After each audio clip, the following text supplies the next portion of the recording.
ичкекте бүткөм. Анан сен ошол бузулуп кетесиң мектепте деп, анан мени ошол 9-класстан кийин ошол 9-дун базасындагы диплом менен, аттестат менен Куран жаттоо борборуна киргизип, ошол жерде анан окушума түшүмө окушум керек деп багыт көрсөткөн атам болду негизи. Анан устаздарыбыз. Устаздарыбыз аябай көп, баарын айтсак саны жок дегендей. Ушул жиндер чыгаруу, сыйкырларды аныктоо бул өзү каяктан келет?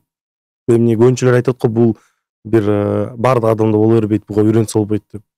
Албетте, мен медреседе жүргөндө дагы жин кирип кеткен адамдарды карачу элем. Ошол жерде эле. Эмнегедир балким Кудай мага ошондой бир касиет бергенби билбейм. Жин кирип кеткен балдарды карачу элем. Анан Кыргызстанда Милут деген устаз бар эле. Ошол устаздын колунда да үйрөнүп калдык. 2 жыл жүрдүм колунда. Котормочу болуп жүрдүм, жанда жүрдүм, үйрөнүп жүрдүм. Ошонун баардыгы ошол устаздын колундагы үйрөнгөн нерселердин баардыгын анан мен жашоо турмушта практикалык жүзүндө иштеп баштадым. Анан кийин башында ошол нерсе менен катуу алектенip баштаганда жиндер менен көп алышкан учурлар болду жашоодо. Кадимкидей мага келип ушундай бир коркутуу, үркүтүүлөр болуп, анан баягы эми Кудай өзү сактаса сактайт экен. Алла таам сактап, күч кубат берип, кадимкидей Алла таалам бир ушундай бир күч кубат берди да. Бир чыгарганда 10 жинди бир чыгара берип, ушундай бир учурлар болгон да. Анан эми бул жин чыгарууда аябай көп кереметтер болгон. Адамды жин чыгарып атканда ошол адамды мындай асманга учурган, жерден көтөрүпчү. Ошондой учурлар ага элдерде күбө болгон. Буга ушундай бир чоң кереметтер болот. Мен жин чыгарып атканда аябай чоң кереметтер болот. Биринчи жолу жин чыгарганда кандай окуя болду эле? Биринчи жолу жин чыгарганда негизи мен окуй эле жүргөн, бирок бир байке аябай суранган. Менин аялымдын ичинде жин бар. Чыгарып бериңиз деп. Анан окуй келсем, ичинде жин бар экен. Балалап кеткен балдары менен. Анан ошол баардык ичиндеги жиндерди ошол менен эң биринчи жин чыгаруу практикада башталды. 10 жинди бир чыгарып, бала чакасы менен, ата энеси менен бүт бар.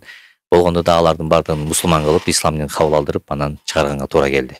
Негизи эле жашоодо мен ошол адамдын ичине көбүнчөсү капыр жиндер кирет. Туура эмес жолдо жүргөн жиндер кирет. Ошолорду ислам динге тарбиялап, чакырып, ыйманды кабыл алдырып, анан чыгарабыз көбүнчө. Жинди тарбиялап, анан чыгарабыз. Ооба. Эмне үчүн? Анткени бул чыккан жин, чыккандан кийин, аны чыгаргандан кийин, ал ыйманга келген жин эч качан башка бир адамдын кайра кирбейт. Ыймансыз чыгарып кое турган болсоң, ал дагы башка бирөөнүн ичине кирип, дагы жашоосун бузат. Улантып берет, улантып берет. Ошо жаман ишинди улантып берет. Анан ыймандуу кылып чыгарып койсоң, ал ошо менен ыймандуу мусулмандардын арасына кошулуп, жеке мен өзүмө дагы жана башка момун мусулмандарга да зыян жеткирбейт. Мурун биз айылдарда чоңойгонбуз, эми айылда үй салып баштаганда алгачкы эле мусулмандын бул кыймыл аракети кой союп, Куран окутуп, катмы деп атабыз, катмы кылып анан үй салышчу. Азыр эми жашоо өзгөрдү, кабат үйлөр салынып атат. Бул строй компаниялар деле ошондой кылыш керекпи, кылса жакшы болобу? Эгерде бир адам, мисалы үчүн сиз эки аташ чоң особняк салып калдыңыз, үй, жер там салып калдыңыз, же ошол строй компания салган үйдөн сиз 4 комната, 5 комната үй алып калдыңыз. Бизге кайрылышат. Жаңы үй алдым эле, үйгө катмы Куран кылып бериңизчи деп. Катмы Куранды бизде эл эки нерсе менен түшүнөт. Биринчиси толук карыларды чакырып үйгө келип, үйдөн катым кылдырат. Кээ биркиси катмы Куран дегенде жөн үйгө келип кыскача Куран окуп кетип, катмы Куран деп түшүнүшөт. Негизи катмы Куран деген сөз ошо Куранды толук оодаруу, толук окуп чыгуу. Анан биз түшүндүрүп айтабыз. Куранды толук окуш керек. Үйгө катым кылыш үчүн, үйдө катым болуш үчүн деп. Кары балдарды чакырыңыз, же бир кары экенин чакырыңыз, үйдө катым кылып берсин деп. Анан биз айтабыз, үйдө катым кылып берет. Ошо менен Куранды оодарып берет дагы. Анан Омин Аллаху Акбарда биринчи жашай турган Алла берген үйүнө ошо Куран менен кирет. Бул жакшы амалдардын бири. Эми баарыбызга эле ушул кыймылсыз мүлк алууга жараткан насип этсин. Амин. Биз болсо ошол өнөктөштөрдү сунуштап кетмекчибиз. Елизавета курулуш компаниясынын жаңы турак жайы бар, Семетей деген. тоонун астында жайгашкан экен. Тоон чыксаң эстетика толор көрүнөт, таза аба, мектеп, мечит да бар болчу ал жакта, же жок? Мечит бар. Мечит да бар болчу. Ошол жакта дегиде эле баарын айкаштырып чогултат экен. Ошондуктан биздин өнөктөштөргө кайры кылсаңыздар болот. Алар видеонун астында шилтеме болот. Елизавета курулуш компаниясы. Жана биринчи окуяны айтып кетпедиңизби? Ошо биринчи жолу чыгарган практикамда депчи, кантип чыгарат? Алла Таала Куранда айткан: "Ва хуликал инсана даифан". Инсан өтө алсыз болуп жаралды. Биз 36 градус менен жүрөбүз, 37-38 көтөрө албайбыз. 1000 жолу тренировка кылсаң дагы 37-38де төшөккө жатып бересиң кудайлап. Бирок таянганыбыз Куран. Алла Таалам Куран китепте "Заликал китаб ла райба фих" деди. Бул китепте кымындай дагы шек күмөн жок.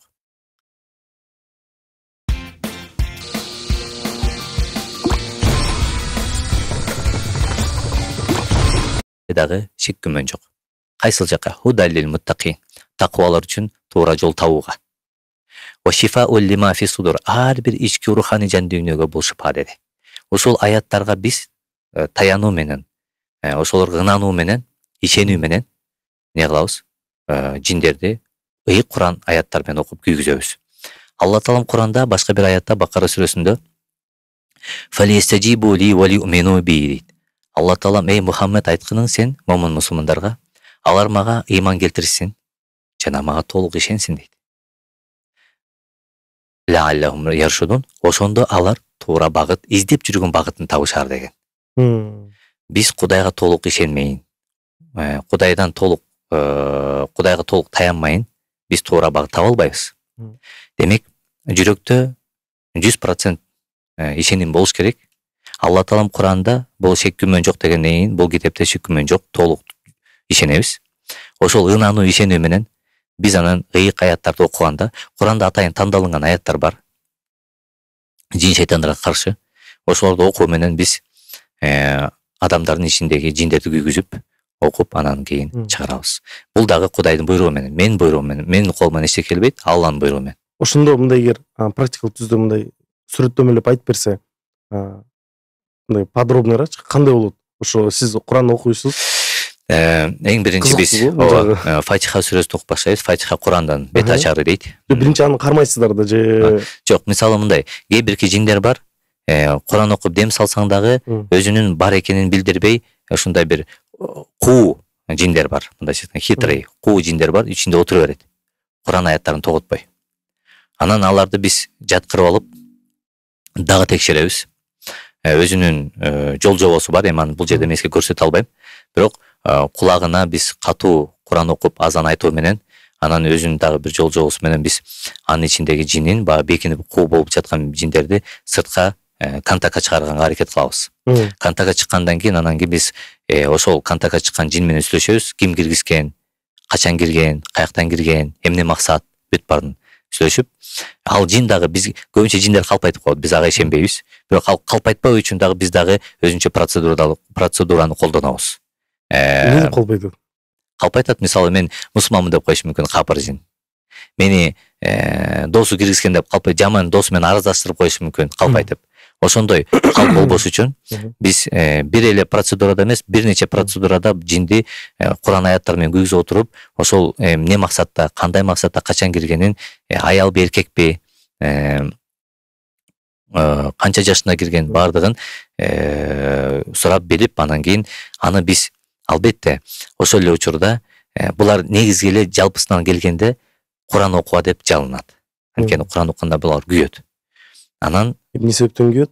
Бул Курандын керемети. Мисалы ушул боюнча айтып кетейин, эмне себептен күйөт отпойсузбу? Иса пайгамбарга ушундай керемет берилген, өлүп калгандарды тирилтип койчу. Сокурларды көргөзүп койчу. Сулайман пайгамбарга ушундай керемет берген, Кудай Таалам минтип койсо, алтын түшүп калчу колуна. Шырдактын үстүндө уччу. Ушундай кереметтер болгон ар бир пайгамбарга. А Мухаммед пайгамбарга кайсыл керемет берилген десе, бул акыркы ыйык китеп Куран. Бул ыйык китеп Куран бир дагы пайгамбарга булдай керемет берилген эмес, берилбейт да. Бул акыркы пайгамбарды түшүргөн китеп бардыгыбызга. Эми ушул ыйык Куран китепти Кудай Таалам ушундай кереметтүү кылган. Эми таң калыштуу нерсе, окусаңыз адамдын ичиндеги жин дагы козголуп чыгат, сыйкыр дагы козголуп өзүнүн белгисин берет, элескер да өзүнүн белгисин. Ошолордун баардыгын Алланын китеби кереметтүү козгоп, анан кийин аны айыктырганга не кылат, бизге жардам берет. Ошондо жиндер Куран уккандан кийин чыгып баштайт. Көпчүлүк учурда Сиз айтып атпайсызбы? козголуп ыйлап, анан кийин бакырып баштайт. Ошол процессти кайра улантып айтып баштадыңыз беле? Ошону кайра улантып айтып кетели. Бакырып ыйлап баштайт. Анан кээ бирки дубалар бар, жиндин признагын берет. Ошону айырмалаш үчүн биз дагы бир нече жолу текшеребиз. Чындыгында жинби, же дуа ыйлатып атабы, же дуа бакыртып атабы.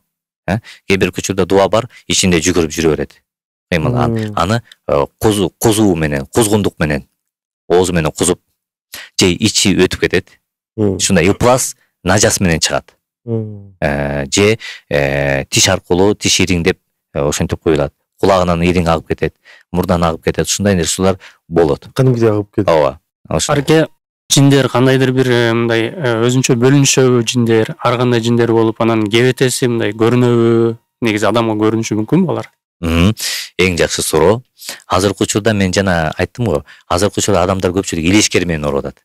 Мен элескер десем, ал эмне элескер деп таң калышат. Мен бул элескер боюнча да интернетке көп адамдарга түшүндүргөм. Элестетиңиз. Мен сизди окусам, же тиги таксирде любой адамды окусам, мен анын ичинде дуа бар дей берсем, анда кандай болуп калат? Анда Кыргызстандын баардыгын бизди бүт эле адамдар дуалай береби? Андай мүмкүн эмес да. Себеби дуалаш үчүн күчтүү сыйкырчыга барыш керек. Сыйкырчы сизден чоң акча сурайт. Кайра чоң акча бергенде ага сиздин финансыңыз жетпейт. Көрдүңүзбү? Ошон үчүн көпчүлүк адамдар пайгамбардын хадисин менске ушул жерге кыпчып өтүп кетейин. Пайгамбарыбыз салам айткан, боюнда бар аялдар, анан жаш нерсе балдарыңарды шамдан кийин күгүмдөн кийин карагыла. Себеби булар жанагындай вампирлер сыяктуу күндүз укташат, кечинде ойгонуп, канаттары менен дыркырашып, күгүмдө адамдарга зыян жеткире баштайт дейт. Ошондуктан багы Куранда айтылган, омин шерего сикинида окуп, түндө зыян бере турган зыяндуу жин шейтандардын жамандыгынан сакта деп жардам сура деген алатылган Куранда, Фалак сүрөсүндө. Эми бизде ата бабалар, мисалы атаңыз же чоң атаңыз балким айтса керек, күгүмдө ойноба деп. Күгүмдө үйгө киргиле деп. Бизде ушинтип урушчу эле. Бул бекер сөз эмес да. Күгүмдө бул жин шейтандар чыгат. Ошон үчүн бизди урушкан. Анан адамдардын көпчүлүгү азыр бул таксырыбыз айткандай стресс, депрессия эмнеден келип чыгат? Элескердин эң биринчи башаты уйку качат. Адам бессонница, уйкусуз, уйуктабай калат. Анан кийин жаман түш көрүп баштайт. Жаман түштөрдү аябай көрүп, бизге көп келишет, жаман түштөн арыла албай койдум, албарсы басып өрүп, жаман түш көрүп, ошо уктагандан коркуп калдым, күндүз дагы корко турган болуп калдым деп ушинтип. Анан биз аларга дем салып, ошол нерсеси уйкусу дагы, түшү дагы калууна келет. Бизде кыргызда сөз бар го, түш оңолсо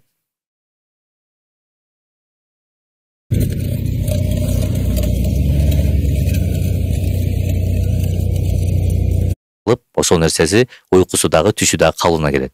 Бизде кыргызда сөз бар го, түш оңолсо иш оңолот деген. Бул бекер сөз эмес да. Чындыгында ошондой. Түш аркылуу Алла Таала аян берет сизге. Сизде ошол жин шейтандар сизге зыян берген атат. Түшүңүз аркылуу. Демек буга этияттык керек. Пайгамбардын доорунда бир сахаба айтат: Аллахтын элчиси, мен жаман түш көрдүм. Эмне түш көрдүң? Түндө башым кыйылып чабылып калыптыр. Муздалып калыптырмын десе, пайгамбарыбыз салам айтат: эгерде ким чоочуп жаман түш көрүп ойгонуп турса эртең менен 3 жолу сол жака түкүрүп туруп, алду беле эмне шейтан 3 жолу айтсын деп. Анда да кетпесе, кыйналып жүрө берсе, анда инсан өзү дем салып, дарат менен жатып, пайгамбардын сүннөтүн аткаруу менен аракет кылыш керек. Айтып кетсек болобу, сүрөттөмөлүп, как пример катарычы, 0дон баштапчы. Азыр мындай практика түрдө жин чыгар деген жокмун, бирок ошо сүрөттөмөлүп айтып берсеңиз. Допустим, сизге келдим. Мен жиним бар окшойт дедим. Сиз биринчи очередь эмне кыласыз? Эң биринчи очередь биз албетте бул баланы же ошол эгерде аял заты келсе, күйөөсү менен же бирөөсү менен сөзсүз түрдө кабыл алабыз, жалгыздан эмес. Анда элден бөлөк. Мен жин кирип кеткен адамдарды эл менен кошо окубайм. Себеби ал кыйкырып бакырганда жанындагы адамдар чочуп ооруп калышы мүмкүн. Аны жугуп кете берет. Ошон үчүн бул нерсе анын жаман аурасы жуккан үчүн биз андай таза адамдарды таза кылып окуйбуз, жанагындай дуаларды өзүнчө. Именно жин кирип кеткен адамдарды биз өзүнчө кабинетке бөлүп, анан кабыл алып окуй берет. Бири-бирден ары бөлүп мындай айтканда. Ооба, бири-бирден киргизип окуп неме кылабыз. Анан жаткырып алып, же отургузуп алып башын кармап мен окуп баштаймын. Анан окуп баштаганда атайын аяттар бар, тандалган аяттар, анан аябай көп бул жерде, анча убакыт көп кетет. Ошолорду окуй беребиз, ичиндеги жин аябай кыйкырып, бакырып, ыйлай берет, анан жалынып баштайт. Окуба деп, анан кийин ага мен кадимкидей бир адамга дават кылып баштаймын. Жинге ичиндеги. Кайсыл диндесиң? Кээ бирлер айтат мен шаманмын дейт, кээ бирлер мен христианмын дейт, кээ бирлер Иса Кудай дейт, кээ бирлери Кудай жок дейт, кээ бирлери шайтан мен Кудайым дейт, ар кандай. Ошентип анан иманга келгени бар, келбегени да бар. Иманга келгени дароо ислам динин кабыл алып, исламдын, Курандын сага кандай таасир бергени ичиндеги жингечи айтам да ошентипчи. Куран сени күйгүзүп атат. Куранга сенин күчүң жетпейт. Булар аябай текебир болушат. Мен кыймын дей беришет. Бирок негизи Куранга келгенде алсыз болот. Куранды жеңе албайт. Багынып беришет. Анан ошентип отуруп, дават кылып отуруп, бир нече жолу кабыл алып дават кылып отуруп, ичиндеги жинге исламдын, Курандын акыйкат экенине ынандырып, аны ислам динин кабыл алдырып, кадимкиде араб мусулманча ат койдуруп, Абдурахман же Мухаммад жолушу Иса деп бир атты коюп, анан сол колунан же сол бутунан же оозунан кузгунду болуп чыгууга буйрук беребиз. Кудайдын буйругу менен анан ал денени таштап чыгып кетет.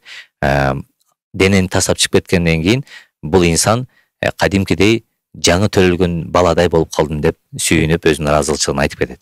Адамга дават айтыш оор. Жинге канчалык оор болот? Жиндерди кичинекей кезинен тарбиялаганда адамдар силердин душманыңар. Шайтан силердин башчыңар. Аркы дүйнө жок. Мунун бардыгы иллюзия, фантазия. Булар ошондой бир бейишке киребиз, тозок жок, бейиш кандай бир фантазия менен жашашат деген суроолорду бизге шылдыңдап мага жиндер айтат да, силер ушундайсыңар деп. Булар ошондой ишеним менен чоңоюшат кичинекей кезинен бери. Анан биз ислам менен чоңойгондой эле. Анан кийин аларга кадимкидей булар эмне үчүн ыйманга келет көпчүлүгү? Себеби дегенде булар жашоосунда мен текебермин, мына мен адамды сындырып атам, ичине кирдим, жашоосун талкалап атам, мына мен кыйынмын деп текеберленет да. Куранга келгенде сынгандан кийин өзүнүн алсыздыгын мойнуна алат. Менден да күчтүү нерсе бар турбайбы? Куран. Анан кийин Курандын астында алсыздык экенин билип, өзү себеби дегенде бул ичине киргенден кийин жалгыз калат. Калгандары качып кетет. Жалгыз калат дагы, буга жардам берген эч ким жок, жардамга муктаж болот. Анан биз буга дават кылып, имандын, исламдын буга таттуулугун дават кылып үйрөтө баштайбыз. Анан кийин буларды ой жүгүртөт, буларга да Кудай таам акыл берген да, ой жүгүртүп анан кийин иманды кабыл алат. Бирок ошол эле учурда бир 80-90% кабыл алат, калган бир 5-10% кабыл албай чыгып кетет. Ошол чыгып кеткен жиндер менен эмне болот? Алардын тагдыры кандай болот? Анан айтып атпайсызбы, булар ыйманга келет депчи. Адамдар деле кээ бирлери ыйманга келип туруп кайрадан мурунку иштерине кайтып кеткендер бар да, булар дагы ошонткени мындай эмеси барбы? Булар да ошол жинди чыгарып атканда алар менен сүйлөшсөң, эгерде эркектин ичине аял жин кирип болсо, эркектин голосу аялча чыгат. Эгерде аялдын ичине эркек жин кирип кетсе, аялдын үнүнөн эркектин голосу чыгат, аял чыкпайт. Кадимкидей гүрүлдөп калат. Анан буларды окуп атсаң шылдыңдайт. Эмне деп шылдыңдайт? Силер өзүңөр туура жолго келип алган адам баласы депчи. Силер өзүңөр жер жүзүнө бузуктуу кыласыңар. Мусулмандарыңар деле жүрөт. Мына сакалды коюп, калпайтып, мындай кылып, дүйнө иштерди кылышып деп ар кандай шылдыңдап биринчи киргенде ушинтет. Өзүңөрдү тарбиялагыла депчи. Анан биз аларга маани бербейбиз, окуй беребиз. Сен да өзүң тарбияла деп. Исламга келе элек адамдарды карасаңыз, көп адам күнөө кылат. Аларды иманга чакыруу канчалык кыйынчылык, аракет болсо, буларга деле ошондой биз аракет жасайбыз. Бирок адамга караганда булар тезирээк динди кабыл алат, себеби дегенде булар ошол нерсе менен күрөшүп калат, акыйкатын билет. Көрдүңүзбү? Анткени кездешип калат да. Курандын кандай кереметтүү китеп экенине булар ынанат дагы багынып берет. Адамдар бул жагынан оор, көбүркүлөр адамдарга жеткирүү бул кыйын болот. Эми баягы негизинен бирок сөзгө караганда кыймыл аракет менен адамдарды динге тартуу бул жеңил болот. Пайгамбарыбыз алейхисалам мисалы үчүн 10 адамдын бирөөсүн сөз менен киргизсе 9-ның өзүн адеп аклагы менен. Биз көбүнчө адамдар азыр көрүп атат да биздечи. Ар кайсы адам ушундай бир жиндер жөнүндө тууралуу угуп калса же көрүп калса, дайыма өзүнүн эме ойлонуп барсайт, менде жин бар окшойт. Мага да көз тийди окшойт. Менин иштерим оңолбой атат деп. Бар адамдар ушинтет да. Адам өзү түшүнө алабы менде жин бар деп? Көз тийгенде адам өлүп калышы мүмкүн. Пайгамбарыбыз саллаллаху алейхи вассалам хадистер бар, адамды көргө жыгат деп. Билесизби, жылкыга көз тийгенде сразу ошол жерден өлүп калат. Союп калыш керек болот. Тыпырчылап жатып калат го, көз тийип кеткенде. Бул көз тийгенде сактап калуу кыйын. Назар түшүп калат. Адамдын мындай жакшы көрүүсү, жаман көрүүсү, адамдын жүгү түшүп калат. Ошол адамды оорутат. Бул да бир кандайдыр бир Кудайдан берген энергия, бу жаман, ошол адамды оорутат. Жаш балага жүк түшүп калат, кузуп калат. Адам өзүнүн ичинде дуа же жин бар экенин сезе баштайт. Себеби дегенде, эң биринчи эле жин киргенде адамды намазга турганда көтөрүп чабат. Намазга тургузбайт. Намазга турганда кыйнап баштайт. Андан кийин Куран окутпайт. Куран окутканда да көтөрүп чабат. Кудай жолуна болгон кадамда не кылат? Сразу көтөрүп чабат, атка чабат. Дуа да ошондой. Адам өзүн сезе баштайт.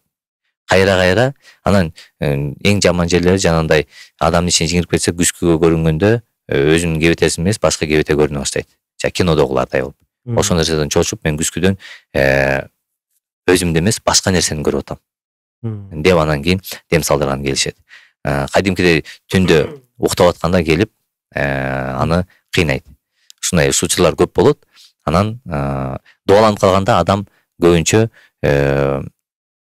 алдагы намаз окуй албай калат. Намаз окуса аябай кыйналат, жыгылып калат. Ушундай учурлар көп болот. Жинден сактаныш үчүн эмне кылыш керек мусулманга? Куранда аят бар: "Фатаваккалу алаллах", жоксо "Ва таваккал алаллах", Кудайга таянгыла, Аллага таянгыла деген аяттар көп кездешет. Биз эң биринчи Аллага таяныш керек. Кудай Таалам сиз менен бизге ыйык Куран аяттарын берген. Ошол ыйык Куран аяттарды окуп, өзүбүзгө дем салып жүрүш керек. Болду иш Алла өзү сактайт. Өзүнө дем салуу деген болгондой. Пайгамбарыбыз саллаллаху алейхи вассалам өзүнө дем салган. Адкару сабах вал маса, эртеменки, анан кечки дуалар бар. Пайгамбарыбыз саллаллаху алейхи вассаламды бир кемпир өлүмгө окутуп койгондо, сыйкырлап койгондо, Пайгамбарыбыз саллаллаху алейхи вассалам ооруп жатып калат. Катуу ооругандыктан, эч жактан шыпа таппагандыктан, анан Жибрейил алейхиссалам келип туруп: "Эй Мухаммад, кул аузу бираббил фалак. Таңды жараткан Кудайдан жардам сурабайсыңбы? Мен шарри ма халак. Кудай Таалам бул дүйнөдө кандай жаман нерселер жараткан, адам баласына, жашоосуна зыян берген. Ошодон сакта деп жардам сурап туруп" деди.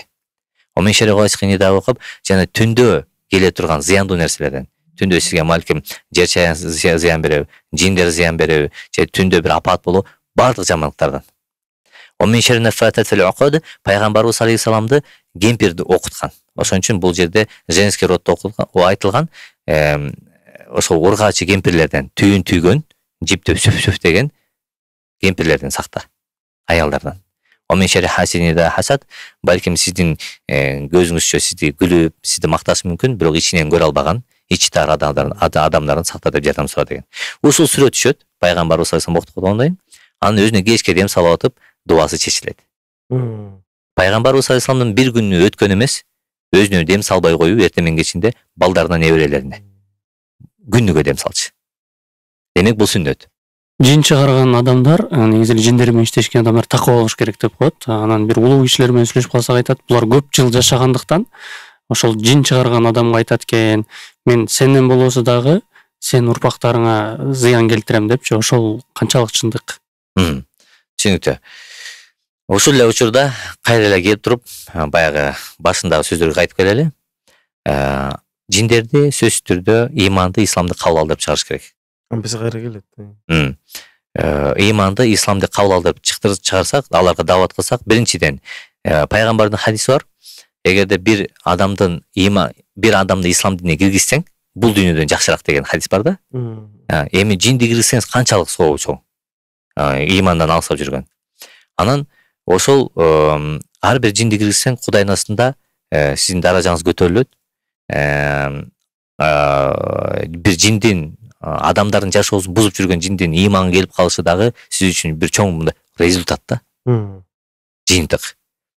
Анан Алланын астында дагы альхамдулилля өзүңүз мындай жүрөгүңүз ток жүрөт. өзүңүзгө дагы жана үй бүлөңүзгө да жана тукумуңузга зыян жетпей турган болот. 5-10%чы? 5-10% эми баягындай бар, кутуруп кеткен жин шейтандар. Алар чындыгында баягы ыйманга келбей окусаң чыгып кетет. Эми бул жерде өзүбүзгө бисмилла дуа окуп жүрүшүбүз керек. Алладан сактанып. Алладан барды. Эң негизгиси коркпош керек. Сиз кезиктирген эң жашы улуу жин канча жашта болгон? Биз кезиктирген эң жашы улуу жин 1000 жылдан ашык болгон. Негизи эле айтат го эме деп, баягы жиндер жөнүндө сөз болуп аткан жерде жиндер өтүп кетип атса, кайрадан ошол жер кызыктуу болуп кирип мындай тыңшайт, ошол жер кызыктуу болуп кетет жиндерге депчи, ошол чындыкпы? Ооба, бул чындык. Бул Куранда келет. Ахкаф сүрөсүндө Алла Таалам Куранда пайгамбарыбыз алейхиссаламга мен арабчасын айтпай эле кыргызчасын айта берейин. Арабчасын айт. Намер макул. Ауду билем шайтаныржим.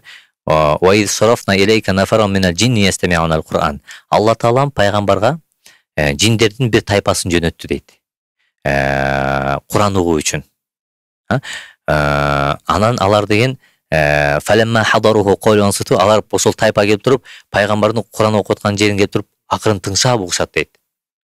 Фалемма кудия валау иля кумин мудрин. Алар качан гана ошол Куран окулуп бүткөндөн кийин өзүлөрүнүн коомуна эскертүү үчүн, жеткирүү үчүн болуп кетишти дейт да. Көрдүңүзбү? Демек булар дагы Куран угушат. Ошо пайгамбарыбыз алейхиссаламдан уккан Куранды коомуна барып Колу я каумана инна сами'на китабан унзила мин ба'ди Муса. Муса пайгамбардан кийин ушундай ыйык китеп түшүптүр Мухаммад пайгамбарга. Ошону угуп келдик биз. Яхди илал хак ва иля тарикы мустаким. Эң туура жол акыйкат жолго үндөйт экен деп туруп, элин өзүнүн коомун бул жиндер ыйманга чакырат. Демек булар да Куран угат. Эми караңыз. Мусулман жиндер мечитте намаз окушат. Көрдүңүзбү? Анан булар да Куран окуйт, Куран окушат. Анан кайсыл жерде эгерде Алланын эстеген зикир болуп жаткан болсо, ошол жерге периштелер чогулат. Кайсыл жерде кечкеде жиндер жөнүндө эле сөз боло берсе, биз жөнүндө сөз кылып жиндер чогулат. Кайсыл жерде баягы бүтпөгөн жаман политика, ушак, калп ушундай бир болбогон сөздөр болсо, анда ал жерге шайтандар чогулат. Ошондуктан периштелерди чогултуу бул өзүбүздүн. Дайыма Кудайды эстеп, көпчүлүктө Кудайды мактай берсек, ошол жерге периштелер чогулат. Алла Таалам Куранда айтат: "Мени эстесең, мен сенин жаныңдамын" дейт. Демек биз жана Кудай деген курга албайт деген ушул сөз. Немеде айтып койгон эгер жиндерди уламсан эстей берсең, жиндер сүйлөй берсең, ушу 3 тамгалар деп аттарынан айтпа, артынан келип алат, сенин ичиңен кирип алат, жиндендер такыр сүйлөбөгүлө деп керек адамдар ушуну коркутат го аябай. Же билесизби, булар деле Алла Таалам карасаңыз, мынтип айтып атат: "Ва ма халактул джинна вал инса илля ли'абудун." Адам менен жинди өзүмө кулчулук кылыш үчүн, сыйындырыш үчүн жараттым. Булар да бизге окшогон бир макулук. Биз дагы Кудайдан макулукпуз. Тескерисинче биз Куран окуп, ыйман жолунда жүрсөк, булар бизден коркуп качышат. Биз коркпошубуз керек. Адам баласы эмнеден коркуш керек? Адам баласы өлгөндөн кийин мени тозоктун периштеси тозоп алабы, же бейиштин периштеси тозоп алабы мүрзөдө. Ошодон коркуш керек. Калган бул дүйнөдөн эч нерсе коркпош керек. Бардыгы жаратылган Кудайдын астында. Жиндер дүйнөсү жөнүндө айтып берсеңиз, деги деле алар каяктан жаралган, каяка барат, ал жакта кантип ушу жаралган, эмне ал жакта, эмне болуп турат? Алар кадимкидей бизде жашайбы, үй бүлө курабы? Адам баласы жарал электе бул жерде жиндер жашачы. Биздин планетада. Анан булар ошол Кудайдын буйругунан качып кутуруп баштаганда, анан периштелер менен жиндердин ортосунда согуш башталат. Периштелер, Алла Таалам периштелерге буйруйт, бардык жиндерди жок кылгыла. Бекингени тоо ташка эптеп бекинип калат. Ошолордун эң жакшысы азыркы шайтандардын главари болгон Иблис алейхиланы, эң Кудайга сыйынган татыктуу жиндердин бири эле. Алла Таалам буга ырайым кылып асманга көтөрүп кетет. Асманда Алла Таалам өзүнө көтөрүп кеткенден кийин бейиште периштелердин имамы кылып коет. Имам болуп жүрөт. Периштелерге элестетсеңиз кандай должность, кандай даража. Кудай Таалам бир күнү Куран айткандай: "Ва ид кала раббука лил малаикати инни жа'илун фил арди халифа." Эй менин периштелерим, мен жер жүзүнө өзүмдүн орун басарымды, адамды жаратам деди. Анан периштелер суроо узатты. Алла Таалам, сен адамды жаратасыңбы? Кандайча? Алар кан төгөт, сени нааразы кылат. Жер жүзүнө бузук иш кылса, биз сени күнү түнү бардык нерседен мактайбыз го. Мен билген нерсени силер билбейсиңер дейт. Ошентип анан кийин Алла Таалам адам атаны жаратканда бардык эмнени Кудай Таалам жараткан болсо, ошонун бардыгына буйрук берет, адамга моюн сунгула деп. Бардыгы моюн сунушат, илля иблис астакбара кана минал кафирин. Бир гана Иблис алейхиссалам капыр болуп, моюн суундан баш тартты. Ошол күндөн баштап шайтан деген атка конду. Шайтан деген сөз мааниси үмүтүң үзүлгүр. Кудайдан үмүтүң сенин жок деп Алла Таалам каргап бул дүйнөгө кубалап жүргөн. Ошол маалдан баштап шайтандын аламы өзүнчө пайда болгон. Мурда жин эле, кийин шайтан болду. Көрдүңүзбү? Анан кийин адам ата дагы күнөө кылып коюп бул дүйнөгө чүрүлөт, о эне менен анан бул дүйнөдө жашоо башталат. Ошентип. Жалпысынан жиндер булар бизге окшош эле балалуу чакалуу болушат. Үй бүлө күтүшөт. Көбөйүшөт. Мусулмандар бар, мусулман эместери бар. Башка динге өтүп кеткендери бар, христиандары бар. Жана улут болуп бөлүнүшөт. Улутка да бөлүнүшөт, урууга да бөлүнүшөт. Өзү айтып койдук жана эгер жин аял жин болсо, осы келип берки сүйүп калса жаман болуп калат. Ошолорду угуп калганбы ошондой окуялар? Бул канчалык чын? Бул чындык. Куранда фаятаалламуна минхума ма юфарриқуна бихи байнал мар'i ва завжиhi. Эң биринчи бул дүйнөгө түшүрүлгөн сыйкыр бул аял менен күйөөсүн ажыратуу түшүрүлгөн. Харут Марут периште алып түшкөн. Ошол бул сыйкыр аял менен күйөөсүн ажыратуу, ажыраштыруу сыйкыры түшүрүлгөн. Мен бир аялды окуп калдым. Анын ичине эркек жин кирип алган, аны сүйүп калган аялды. Анан күйөөсүн көрсө эле, өзүнүн күйөөсүн көрсө эле бир желмоосту көргөндөй эле бардык үйдөн дагы бардык жактан качып, мага жолоо кет нара, мен сени көргүм келбейт деп, ажырашам сен менен деп ушинтип урушуп калышкан. Анан кийин окуй келсек ичинде жин бар экен, кийин аны чыгаргандан кийин аял өзүнө келип, күйөөсү кайдымкыдей мурдагындай сүйкүмдүү көрүнүп калган. Эркектин ичинде эле ошондой аял заты кирип кетиши мүмкүн. Бир жолу эми бул мен жашоодогу практикадагы болгон нерселерди айтып атам. Бир бала алып келди, досумда жин бар экен деп. Мен досун ал жанында отурат, досун окуп атсам, өзү кулап калды. Досунда жин жок экен, өзүндө бар экен. Аны окуй келсек, жаш бала ичинде аял жин экен. Кайра баланын колун өпкөлөйт, мен муну жакшы көрөм депчи. Анан кийин эмнеге кирдиң десем, сүйлөшкөн кызы киргизип койду. Башка кыздарга барбасын деп. Башка кыздарга жарабай калсын деп. Эч кимди карабай калсын деп. Тамак менен. Анан бул ичиндеги ошол аял жинди ыйман кабыл алдырып, кийин мусулман кылып чыккандан кийин бала айтат, ошол менин сүйлөшкөн кызым мага тамак берген, ошондон кийин өзүмдү жаман сезип баштадым. Сиз окуп атканда ошол кыздын тамак берип атканы кайра мага келип атты деп. Анан кийин ал кыз менен сүйлөшпөй калгам, бирок мамилени үзгөм. Жомере тарынып мамилеси эмне үчүн үзүлгөн билбейм, үзүп койгом деди. Бирок ошол өзүм акыркы күндөрү башкача болуп баштагам. Анан досум дем салдырып келген, досумда жин бар экен, менде бар экен, билбептирмин деп. Анан эми ошол өзүндөгү жин чыгып кеткен да. Бул сөздө уят жок дейт. Негизи эле бир окуя болуп калган. Жин, эркек жин жаш баланы талашкан бир үй бүлөдөн депчи, мен балам деп. Себеп баягы төшөк маселесине келгенде дубалары окулбай, анан ал кошо болуп койгон ошол учурда депчи, ошол да чындыкпы? Жок, бул чындыкка жатпайт. Бул мындай болушу мүмкүн эмес. Алардын аламы башка, биздики алам башка. Алар биздин аялдарды сүйүп калышы мүмкүн, эркектер, эркек жиндери. Же аял жиндери эркектер сүйүп калышы мүмкүн. Жок, сүйүп калат. Бирок балалуу чакалуу боло албайт. Бир гана ошол күйөөсү менен жашатпаганга кызганат дагы, бөлүп жарганга аракет кылат.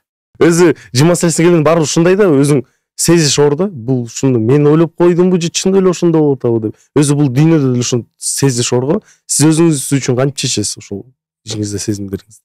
Кандай сезим мисалы? Бир нерсени байкап атасыз да, что-то не похоже на обычно происходит. Жок, мындай да. Көпчүлүк адамдар бизге келет, сүрөт көтөрүп келет. Сүрөт. Көрүп берчи деп. Жин барбы жокпу деп. Же болбосо келет дагы, мен ичимде жин барбы жокпу, мындай эле карап көрүп берчи дейт. Мен айтам, мен андай шарлатан, же болбосо көз ачык сыяктуу, же бир сыйкыр сыяктуу адам эмесмин. Мен имаммын. Имам деген сөз алдыңкы лидер деген сөз. Биз элдин астына лидерлик кылып алдыга чыгып намаз өткөрөбүз. Элдин астына хутба айтабыз, баян айтабыз. Элди адашууга эмес, акыйкат жолго үндөйбүз. Дагы бир башка бир адашууга эмес, Алланын жалгыздыгына үндөйбүз. Күнөө кылуу эмес, Кудайдын жалгыз өз жолун үндөйбүз. Анан мен кадимкидей эле адаммын. Адам баласы, бүт баарыбыз бирдейбиз Кудайдын астында. Бир гана мен ошол адамды карап туруп ичине жин барбы жок мен биле албайм. Себеби мен адаммын. Же болбосо сүрөттү көрүп мен айта албайм, себеби мен көз ачык эмесмин. Сыйкырчы эмесмин. Бир гана Куранды окуу менен гана анан кийин не болот? Куран, ыйык Куран сизге ошону көрсөтүп берет. Бул адамдын ичинде жин отурат, же дуба отурат, же илескер болгон, же назар түшкөн. Сыйкырлар тууралуу жана эсип кетем, эмне унутуп калдым. Сыйкырчылар деги деле алар каяктан чыгат? Эмне аркылуу сыйкыр кылат? Кантип алар жиндер менен сүйлөшөбү? Сыйкырчылар, сыйкыр бул өзүнчө илим. Илим. Бул шайтандын илими. Муну атайын үйрөнүшөт. Муну өзүнчө, көбүнчө бул фарси тилинде жазылган, иранский, фарси тилинде жазылган.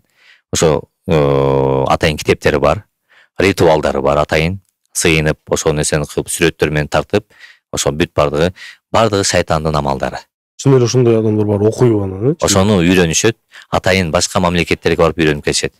Эми ал мамлекеттерди биз айтпай эле коелу, бирок барып, үйрөнүп, кадимкидей ошодон устазынан илим алып, устазы качан сен толук сыйкырчы болдуң дегенден кийин анан кой берет окуудан. Бирок бул жанагындай медресе сыяктуу окуулар эмес, бул жалгыздан бирден окутат. Эси чыныгы сыйкырчынын үйүн эч ким таба албайт. Каерде жашайт эч ким билбейт, эч ким таба албайт. Эмне? Ушунчалык. Булар сырдуу болушат. Айтпайт. Үйрөнүп келет, анан өзү эмне максаттан муну кылат булар? Акча табыш үчүнбү? Бул жерде биринчиден сиз айтмакчы туура акча, чоң акча. Экинчиден бул сыйкырчы болгондон кийин убада берет, өмүрүм өткүчө адамдарды сыйкыр менен кыйнап өтөм, сен айтканыңды кылам деп. Ар бир адамга жин киргизип өтөм деп. Бул ошол максатта үйрөнөт.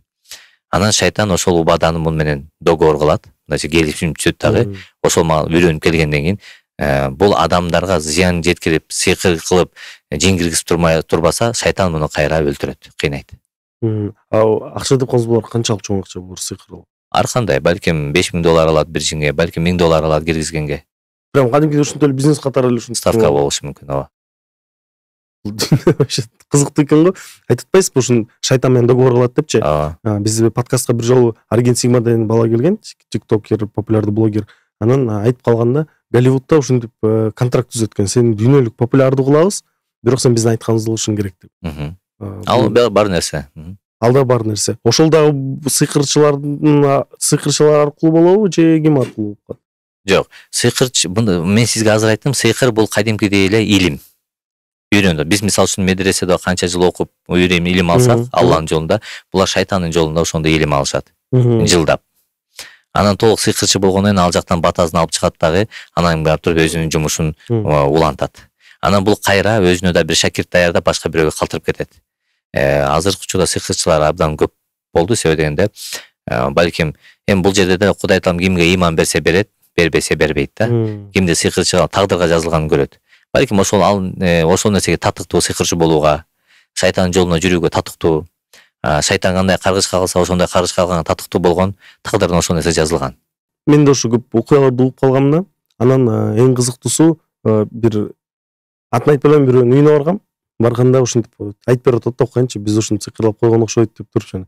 инелерди алып чыгып көрсөтүп, бир ар кандай нерселерди алып чыгып көрсөтүп, ошолор да баары сыйкырдын абалынан да бир нерсе таштап кетип, ошондой окуялар да бар го. Бул орустарда кукла вуду деп коет го, популярдуу. Ошол сыяктуу алар да баары сыйкырбы?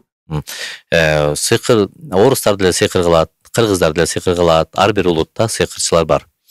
Анан сыйкыртылаганда ийнеси айтмакчы, ийнелер сайып кетиши мүмкүн.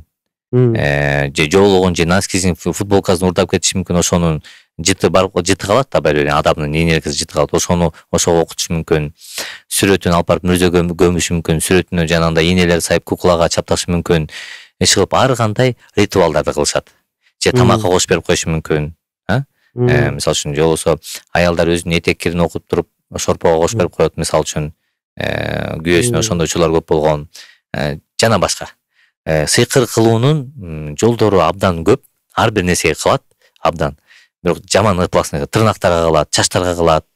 Аларды күйгүзөт, мүрзөлүгө көмүшөт. Анан мүрзөгө көмгөндөн кийин кадимкидей эле адам өзүнүн өлүмгө тартып берет. Ошон үчүн бул сыйкырдын жаман илим жолдору. Сыйкыр деген сөз бул сихр деген сөздөн чыккан, араб тилинде.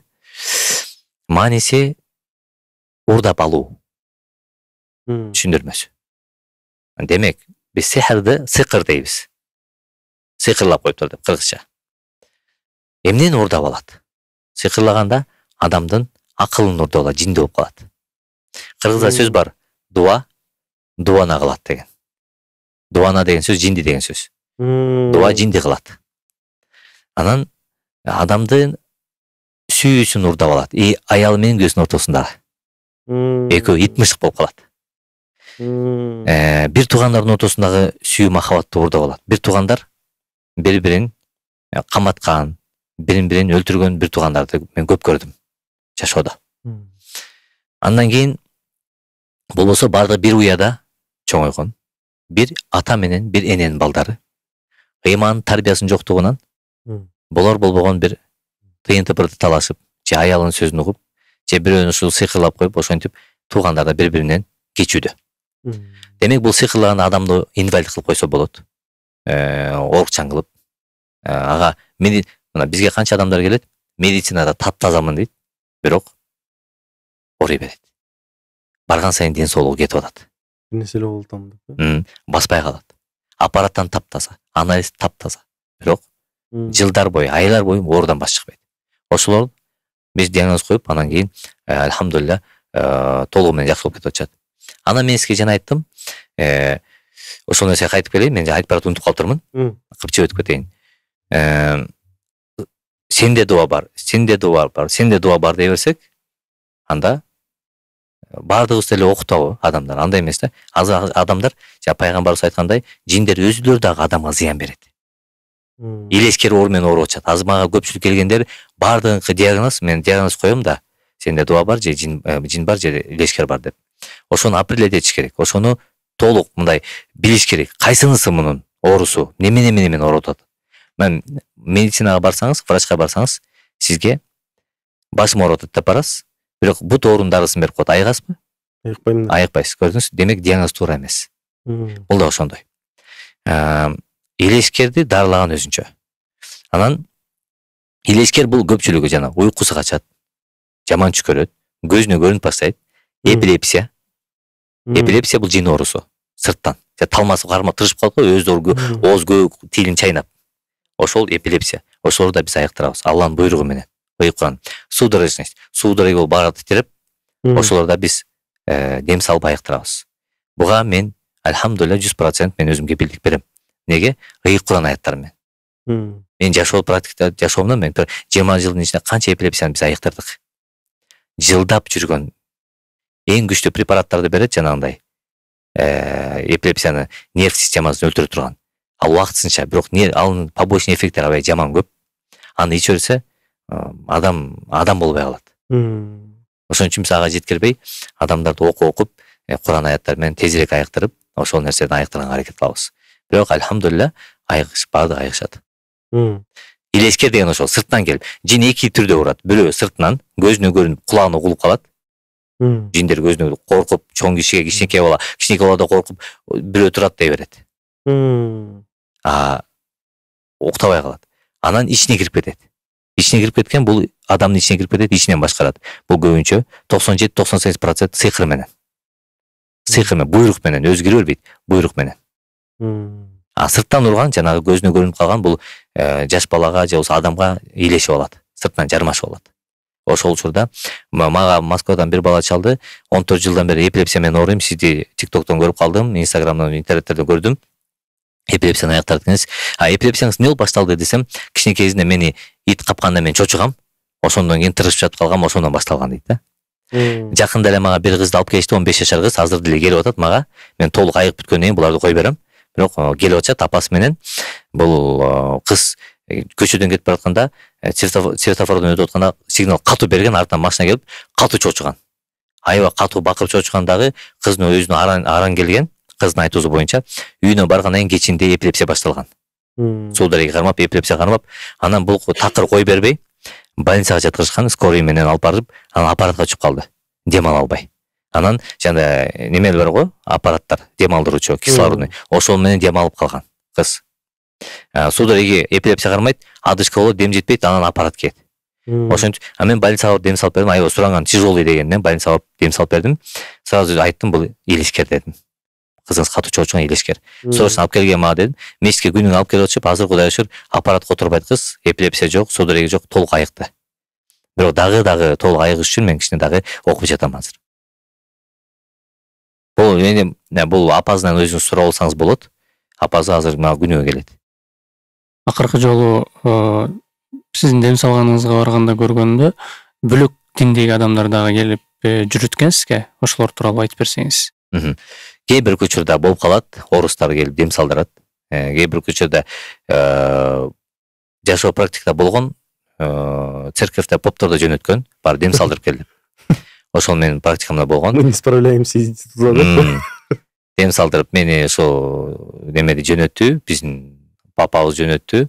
Аны дем салып бериңиз деп, анан аларга мен бир орус аял менен дагы кошуна болуп жашап калгам. Ал дагы сен мусулман экенсиң, мен анда квартирада турчумун. Сен мусулман экенсиң, пожалуйста, мен акыр күндөрү аябай кыйналып атам, уйкум жок.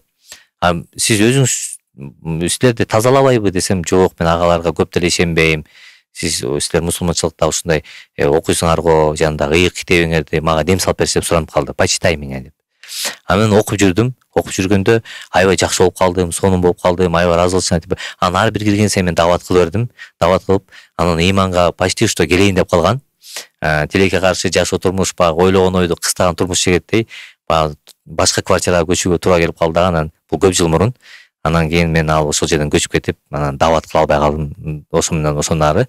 Бирок негизи эле орустар да келип дем салдырып турат. Негизи эле дем салган деген. Туристтер келген дем салдырганы. Дем салган дегенде кээ бирки жаштар мисалы үчүн жаңы эле үйрөнүп атып, илими жок туруп, мындай сен жиниң билем, сен жинин көрүп берем деп бири-бири менен мындай ошондой курсын окуп, бири-бирине ошондой кылса зыян тийип калышы мүмкүнбү, кандай болот? Бул нерсе оюнчук эмес. Өзү бизге ошо көп кинолордон да көрсөтүп атат го. Кинолордо ошо аятел курсын окутсаңар, бири-бирин тазалап алсаңар деле, анан ушинтип практикалык бири-бирине баштайт го, жөн текшерипчи. Адамдын ичинде жин болсо, практикалык бири-бирин текшерсе, аятел курсы Куран окуганда, эгер тиги адамдын ичинде жин болсо, сразу реакция берет, козголот. Бирок аны козгоп гана коет. Ооруну күчөйтүп койгондой, тигини күчөйтүп коет, козгоп. Болду, башка эчтеке кыла албайт. Кадимки нервине тигендей болуп калат. Нервине тигендей болот. Жара арын уясына тигендей болосуң да. Анан эгер ошол адам өзү окуп көргөн адам кандай эме болушу мүмкүн, зыяндуу болушу мүмкүн. Ал окуй албайт анан ары дальше. Билбейт да чыгарганды. Өзүнүн алдыжын кайра ага жамандык кылышы мүмкүнбү? Жок, жамандык кылбайт, просто тиги адамды козгоп коет, болду. Башка эчтеке кылбайт. Анан булар дагы окуп атканда, эгер сиз Куранды туура эмес катуу окусаңыз, сен Куранды туура эмес окуп атасың деп шылдыңдайт. Ошентип Куранды тажвид менен, эрежеси менен так окуш керек. Эрежелери көп мындай айтканда. Куран эрежеси менен. Өзү деги деле мына мисал катырып биз азыр көрчүбүз, бирөөсү мындай текшерип көргүсү келип атат. Анан кимге баруу дагы бул аябай чоң маселе да. Анткени мен көп окуяларды угуп калгам, бирөөгө барат экен, текшерип, жин бар нерсе бар деп, анан барып андан кийин андан да жаман болуп кетет дейт. Кээ биркилер ушундай окуя болуп калганда, ошон үчүн тандаганда кимге барып тазаланыш керек, деги деле кантип тандаш керек? негизи жашоодо мен жинди чыгарганда бекер чыгарам. Акча албайм. Именно жин чыгарганда мен мына 20 жылдан бери жин чыгарып келебиз, бирөөнөн бир акча алган эмесмин. Тыйын алган эмесмин. Бирок сыйкыр дарылаганда, илескер дарылаганда, леченияда биз кадимкидей өзүбүздүн немебиз бар, ошо менен акча алып лечение кылабыз. Бирок именно жинге мен акча албайм. Эмнеге жинге акча албайсыз, буга каласыз? Устазым ошентип үйрөткөн. Жин чыгарганга акча алба деген. Ал да алчу эмес. Бир тыйын алчу эмес. Себеби бул Кудайдын ыраазычылыгы үчүн болуш керек. Жин чыгарганга акча ала турган болсо, алардын акчасы жетпейт, адам баласынын акчасы. Бул жерде чоң акча роль ойнойт. Мен жашоодо практика нерсени айтайын, аттарын айтпайм. Мен бир аялды окуп жүрдүм. Окуп жүрүп, мен өзүм бир тууган байкемде жин чыгарат, жин окуйт. Анан окуп жүрүп жакшы болуп баштады. Анан жин чыгаруу дагы бул оңой процесс эмес да. Кичине сабыр керек, убакыт керек.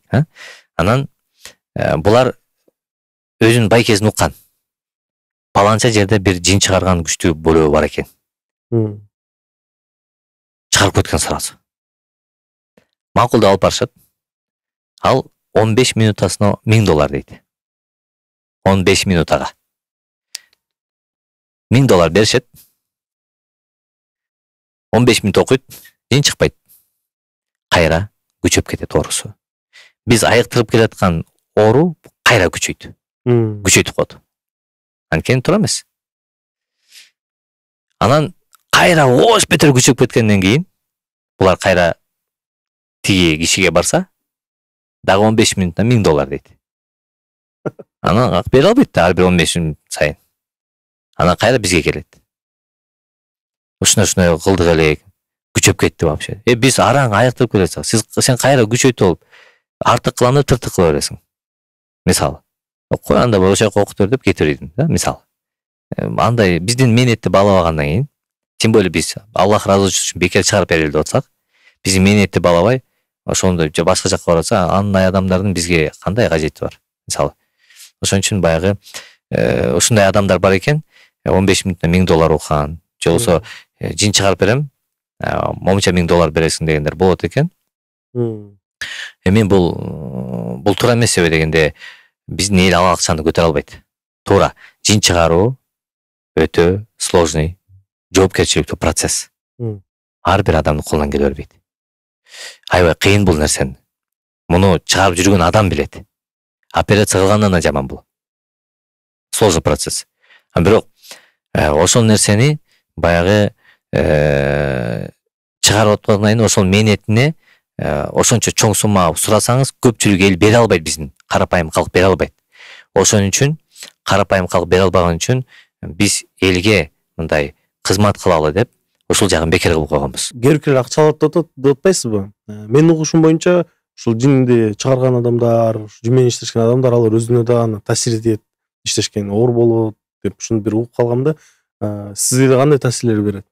Мага эми жанагы сөзгө эле айтсак, мусулман кылып чыгарабыз. Же Куранды кечке окуй берген менен ичинен күйүп, ошо менен өлөт. Биз мусулман кылып чыгарып, бизге дагы жана башка адамдарга дагы чыккандан кийин зыян бербеш үчүн биз ошо иманга чакырып, анан кийин тарбиялап чыгарабыз. Анан эми булар зыян берет экен деп эле корко берсек, биздин жүрөгүбүз Кудайдан эмес, жинден коркуп калып атабыз да. Көрдүңүзбү? Демек, бизден Кудайдан болгон корку жинден коркуудан ылдый болуп калабы? Көрдүңүзбү? Ошон үчүн Кудайдан коркуш керек. Алланын азабынан, Алла менен жолукканда кандай акыбал, ошодон коркуш керек. Мүрзөдөгү акыбал кандай болот? Булардан коркуштун кажети жок. Эми физикалык жактанчы, мындай канча жумуш менет кетет да? Канча чарчайсыз? Физикалык жактан биз мисалы мен жарым саат, 1 саат окуп бөлүп турам. Себеби дегенде, ошентип бөлүп окуу менен өзүнүн айтып атпаймынбы? Процедуралар бар. Канткенде, кайсы учурда биз ага мындай Куран аяттары менен күйгүзүп турабыз. Ага орусулуп берип турабыз. Ал анан ичинен тажайт. кыйналат, өрттөнөт, ушундай жашоодон тазайт. Ошол ичинде Куран менен өрттөнүп жашагандан тазайт дагы, анан чыгайт. Суранат чыгайынчы деп. Аны иманга келтирип анан чык дейбиз. Ошого чейин биз окуй беребиз. Бул жиндер менен иштешкен адамдан угуп калгам Россиядан. Ал киши айтат, жиндердин эң акылдуусу где-то 12 жашар баланын акылындай акылы бар булардын деп. Ошол да чындыкпы? Жок, андай чындык эмес. Булардын ошол 12 жашар кичинекей наристеси дагы акылдуу болот. Алла Таалам буларга дагы адам баласына акыл берген. Ошон үчүн алар дагы биз дагы иманга келе алабыз. Алар дагы жашашат, биз да жашайбыз. Алар да үй бүлөлүү болуп атат, бала чакалуу биз дагы. Алар көбүрөөк жашайт. Бирок алар көбүрөөк жашайт. Биз аларды көрбөйбүз, алар бизди көрүшөт. Адамга булар киргенден кийин сөзсүз түрдө аны өлтүрүү болот. Өлтүрүү болот. Максат ошол. Башка максат жок. Жашоосун бузуу болот, үй бүлөнү бузуу болот, башка максат жок. Акылы булардыкы кадимкидей эле чоң адамдардыкындай күчтүү. Мен сиз ошо Касимечитинде имамчылык кылып жүрдүңүз, ал жакта кызмат кылып жүрөсүз. Мен угуп калгам, ал жакта да жиндерди келип намаз окуйт деп. Ооба, бул не только ал жакта. Мусулман жиндер негизи мечиттерде намаз окушат. Кадимкидей биз менен мечиттерде, ар бир мечиттерде мусулман жиндер намаз окушат. Баардык мечиттерде. Булар адамдан көп керек болсо. Адамдан көп. Анан кабырлары болсо, мисалы үчүн азыр карасаңыз, көчөдө арак ичип отурган кыргызга барып, "Эй, бир тууган, сен арак ичип отурасың, күнөө го, мусулмансың" десе, "Альхамдулилля, мусулман, ла иляха иллаллах" дейт да. Ар бирөө билет ушуну. Момуштан деле сурасаңыз, мусулманмын дейт. Же болбосо бир арак ичип отургандан мусулманмын дейт. Бирок күнөө иш кылып атат да. Жаман иш кылып атат. Булар да ошондой. Өзүн мусулман сезгендер бар, бирок жаман иш кылгандар бар. Алар да зыян берет. Чыныгы момун мусулмандар, мисалы сиз намаз окуйсуз 5 мал. Сиздин адамгерчилигиңиз бар. Сиз имандуу